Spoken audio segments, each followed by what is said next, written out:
પોલીસની સતત ધોંસ વધવાના કારણે આજે જે નિકુંજ ગોસ્વામી છે એમણે કઠોર કોર્ટની અંદર, નામદાર કોર્ટની અંદર એમણે સરેન્ડર કરવા માટેની એક એપ્લિકેશન આપેલી હતી.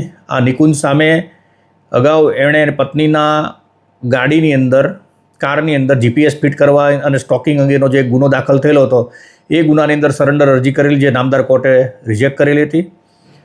પોલીસને આ બાબતનું ધ્યાન આવતા તાત્કાલિક એલસીબીની ટીમ, તપાસ કરનાર અમલદાર શ્રી વડોદરિયા અને અમે બાકીના બધા જ પોલીસ અધિકારી અને કર્મચારીઓ તાત્કાલિક કોર્ટરૂમ ઉપર ગયેલા અને કોર્ટની બહાર જ્યારે નિકુંજ કાંતિગીરી ગોસ્વામી, જે મૂળ પોતે આરટીઓ ઇન્સ્પેક્ટર છે, એમને હાલમાં એલસીબી કચેરી ખાતે લાવી અને ત્યાર પછી એની સાથે સંકળાયેલો એક ઈશ્વરપુરી મંગુપુરી ગોસ્વામી, જે મૂળ સચિન, સુરતનો રહેવાસી છે, આ ઈસમે પણ આ ગુનાની અંદર એક્ટિવ પાર્ટિસિપેટ કરી અને પોતે ગોળી માર્યા હોવાની હકીકત જણાવેલી. આ બંને આરોપીઓની સામે પ્રથમ દર્શનીય પુરાવા મળી આવ્યા છે, એટલે એમને હાલમાં પોલીસ સ્ટેશન ખાતે લાવી એનું મેડિકલ કરાવવાની તજવીજ ચાલુ છે અને ત્યાર પછી અને અત્યારે પ્રાથમિક તપાસ કરવામાં આવી છે. બંને જણાએ પોતાનો ગુનો છે એ પોલીસ સમક્ષ અત્યારે કબૂલ કર્યો છે. અમારી પાસે પ્રાથમિક ઘણા બધા પુરાવાઓ છે કે જેની અંદર બંનેની સંડોવણી હાલમાં ધ્યાનમાં આવી રહી છે.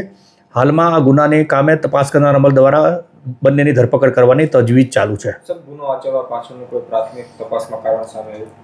પતિ પત્નીને વચ્ચેના ઘણા વર્ષોથી અણબનાવ ચાલતો હતો અને આ બાબતને બંને પક્ષો તરફથી એકબીજાની સામે આક્ષેપો કરતે અરજીઓ થયેલી છે. તેમ છતાં પણ અત્યારે પ્રાથમિક રીતે આરોપીઓને હજી પૂછપરછનું કરવામાં આવી રહી છે. હજી પ્રાથમિક પૂછપરછ થઈ છે.